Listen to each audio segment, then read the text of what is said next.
नमस्कार, राजस्थान समाचार में आपका स्वागत है। पेश है राजस्थान की खास खबरें। आज 8 दिसंबर को मनाया जाएगा बीएसएफ का स्थापना दिवस समारोह। आज जोधपुर बीएसएफ कैंप में आयोजित होने वाले बीएसएफ को लेकर फुल ड्रेस रिहर्सल का आयोजन किया गया। आज 8 दिसंबर को मनाया जाने वाला बीएसएफ डे में गृह मंत्री अमित शाह मुख्य अतिथि के तौर पर शिरकत करेंगे। फुल ड्रेस रिहर्सल में परेड का निरीक्षण कर मार्च पास्ट की सलामी ली गई। इसके साथ बीएसएफ के जवानों द्वारा बाइक फॉर्मेशन, योग जैसे विभिन्न कलाओं का प्रदर्शन किया गया। इसके साथ ही डॉग स्क्वाड के ट्रेनिंग का प्रदर्शन भी किया गया। गृह मंत्री अमित शाह 8 दिसंबर को जोधपुर के दौरे पर रहेंगे। सर्वप्रथम जोधपुर स्थित बीएसएफ प्रशिक्षण केंद्र में बीएसएफ डे के आयोजन में शिरकत करेंगे। तत्पश्चात वे जोधपुर के सर्किट हाउस चौराहे पर लौह पुरुष सरदार वल्लभ भाई पटेल की मूर्ति का अनावरण करेंगे। ऊँटों की लगातार कम होती संख्या के बीच राज्य सरकार का बड़ा फैसला। राज्य में घटती ऊँटों की संख्या से चिन्हित राज्य की सरकार जैसलमेर में देश का पहला ऊँट रेस्क्यू रिसर्च सेंटर खोलने जा रही है। रेगिस्तानी इलाके में ऊँट केवल यात्रा का ही साधन नहीं बल्कि जीवन यापन का जरिया भी है। कई जनजातियों का जीवन इसी के इर्द गिर्द निर्भर करता है। इसके लिए जैसलमेर के देखदराय ओरन की 100 एकड़ भूमि पर वेदांता समूह की सहायक चाको ऑर्गेनाइजेशन ने दौरा भी किया है। एसएससी जीडी 2024 का फाइनल रिजल्ट sscgovernment.in पर जल्द। कर्मचारी चयन आयोग जल्द ही कांस्टेबल भर्ती परीक्षा 2024 का फाइनल रिजल्ट जल्द जारी कर सकता है। रिजल्ट जारी होने के बाद उम्मीदवार इसे आधिकारिक वेबसाइट ssc.gov.in पर देख सकते हैं। यह परीक्षा केंद्रीय सशस्त्र पुलिस बलों एसएसएफ और असम राइफल्स में कांस्टेबल और राइफलमैन के पदों पर भर्ती के लिए आयोजित की गई थी। हालांकि आयोग ने अभी तक फाइनल रिजल्ट जारी करने की तिथि और समय की आधिकारिक घोषणा नहीं की है। 12वीं के बाद बनना है आर्मी में ऑफिसर तो आने वाली है खुशखबरी। 12वीं पास करने के बाद भारतीय सेना में ऑफिसर बनने की ख्वाहिश रखने वाले उम्मीदवारों के लिए जल्द ही खुशखबरी आने वाली है। इसके लिए संघ लोक सेवा आयोग नेशनल डिफेंस एकेडमी और नौसेना एकेडमी परीक्षा 1/2025 के लिए नोटिफिकेशन 11 दिसंबर 2024 को जारी कर सकता है। उम्मीदवार जो भी इस भर्ती परीक्षा के लिए आवेदन करना चाहते हैं वे यूपीएससी की आधिकारिक वेबसाइट upsc.gov.in के जरिए अप्लाई कर सकते हैं। राजस्थान विश्वविद्यालय में अब एलएलबी में होगा सेमेस्टर सिस्टम। नई शिक्षा नीति के तहत राजस्थान विश्वविद्यालय में लगातार नए बदलाव किए जा रहे हैं। हाल ही में यूजी और पीजी स्टूडेंट्स के लिए विश्वविद्यालय में वेद और उपनिषद का पाठ्यक्रम में जोड़ा गया था, जिसके बाद अब राजस्थान विश्वविद्यालय में एक और बदलाव किया गया। राजस्थान विश्वविद्यालय में कानून की पढ़ाई करने वाले एलएलबी के स्टूडेंट्स के लिए नई शिक्षा नीति 2020 के तहत 2024-25 में प्रवेश लेने वाले स्टूडेंट्स के लिए विश्वविद्यालय में 3 साल की एलएलबी डिग्री में सिलेबस और परीक्षा पैटर्न में बदलाव के अलावा डिग्री के लिए सेमेस्टर सिस्टम लागू कर दिया गया है, जिसके तहत स्टूडेंट्स को अब एक सेमेस्टर में एक विषय के 5 क्रेडिट अंक निर्धारित होंगे। साथ ही प्रायोगिक वर्ग पर ज्यादा फोकस किया जाएगा। अब 3 साल की एलएलबी डिग्री के लिए सभी विषयों में 100 अंकों का पेपर होगा। राजस्थान में भी बनेंगे हाईटेक बस स्टैंड, स्थानीय संस्कृति की दिखेगी झलक।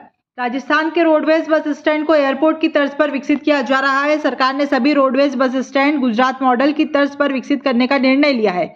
इसको लेकर विभाग ने काम करना भी शुरू कर दिया है। जानकारी के अनुसार राजस्थान की अलग अलग जगहों पर पहले फेज में 8 बस स्टैंड को हाईटेक किया जाएगा। ये सभी 8 रोडवेज स्टैंड पीपीपी मोड पर विकसित किए जाएंगे।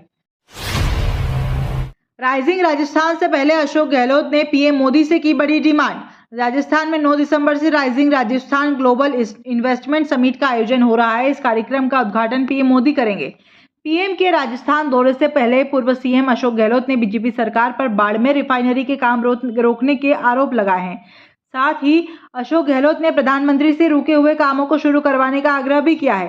पूर्व मुख्यमंत्री अशोक गहलोत ने कहा है कि प्रधानमंत्री नरेंद्र मोदी राइजिंग राजस्थान कार्यक्रम के लिए जयपुर आने वाले हैं। मैं उनसे राजस्थान के हित में निवेदन करता हूं कि वो पीएमओ को निर्देशित कर बाड़मेर रिफाइनरी से संबंधित सभी अनुमतियां जारी करवाएं एवं यहां पर पीसीपीआईआर का काम शुरू करवाएं। रसद विभाग का गिव अप अभियान जारी। खाद्य सुरक्षा बेजा लाभ ले रहे अपात्र लोगों को स्वेच्छा से नाम कटवाकर योजना से बाहर होने का कहा गया है। इसको लेकर रसद विभाग की ओर से गिव अप अभियान चलाया जा रहा है, जिसमें अपात्र लोगों को नाम कटवाने का मौका 31 मई 2025 तक दिया गया है। जिला रसद अधिकारी मनीष भटनागर ने बताया कि जिले में गिव अप अभियान के तहत खाद्य सुरक्षा के अपात्र लाभार्थियों विशेषकर आयकरदाता, राज्यकर्मी व 4 पहिया वाहन धारकों को स्वेच्छा से खाद्य सुरक्षा योजना का लाभ छोड़ने का अभियान 31 मई तक चलेगा। इसके बाद इन श्रेणियों के अपात्र परिवार के चिन्हीकरण के लिए सर्वे करवाया जाएगा, जिसमें अपात्र पाए जाने वालों पर कार्यवाही की जाएगी। राजस्थान में इस जगह तैयार हो रहा विश्व स्तरीय खेल इंफ्रास्ट्रक्चर। रामगढ़ शेखावटी में खिलाड़ियों के लिए शेखावटी स्पोर्ट्स एकेडमी का निर्माण किया जाएगा, जो कि भामाशाहों की मदद से 16 एकड़ में बनेगी। इस एकेडमी में खिलाड़ियों को विश्व स्तरीय स्पोर्ट्स इंफ्रास्ट्रक्चर प्रदान किया जाएगा। शनिवार को जयपुर में इस स्पोर्ट्स एकेडमी की घोषणा की गई, जिसमें राज्य के पूर्व नेता प्रतिपक्ष और भाजपा के वरिष्ठ नेता राजेंद्र राठौड़ भी उपस्थित रहे। उन्होंने कहा है कि शेखावटी भामाशाहों की धरती है और यहाँ से कई उद्योगपति निकले हैं, जिन्होंने विश्व भर में भारत का नाम रोशन किया है। अब भामाशाहों की मदद से शेखावटी में एक विश्व स्तरीय खेल एकेडमी बनाई जा रही है, जहां खिलाड़ियों को अत्याधुनिक खेल सुविधाएं मिलेंगी।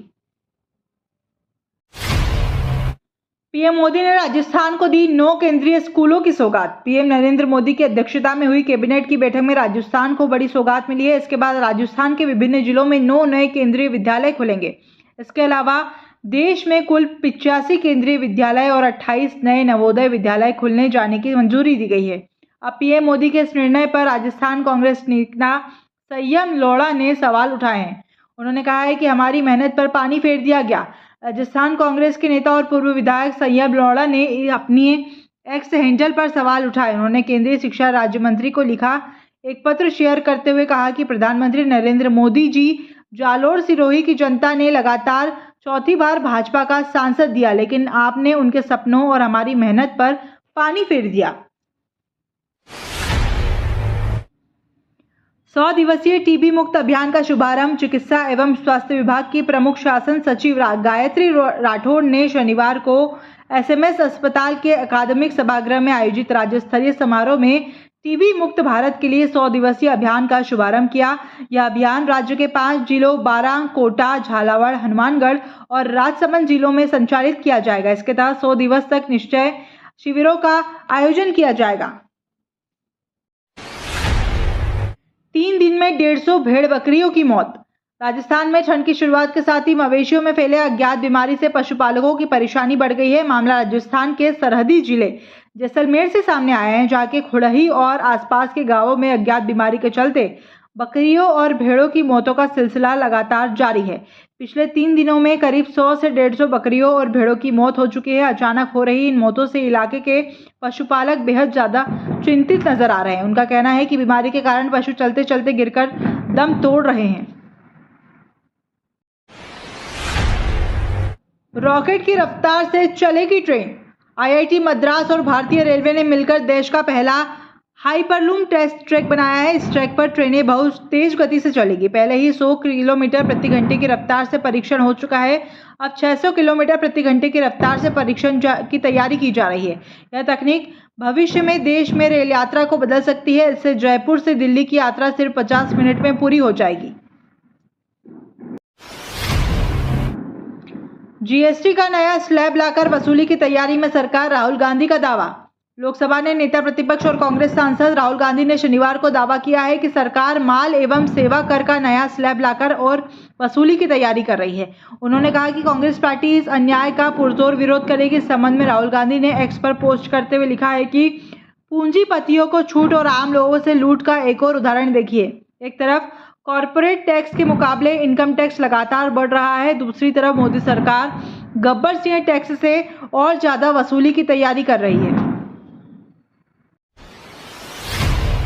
राजस्थान में कोल्ड वेव को लेकर अलर्ट जारी। राजस्थान में सर्दी का असर तेजी से बढ़ने लगा है। मौसम विभाग ने आने वाले हफ्तों से कड़ाके की ठंड पड़ने को लेकर अलर्ट जारी किया है। इसके साथ ही 10 दिसंबर से कई शहरों में शीतलहर यानी कि कोल्ड वेव को लेकर अलर्ट जारी किया गया है। मौसम विभाग ने कहा है कि राजस्थान के कुछ हिस्सों में शनिवार सुबह न्यूनतम तापमान 10 डिग्री सेल्सियस से नीचे दर्ज किया गया।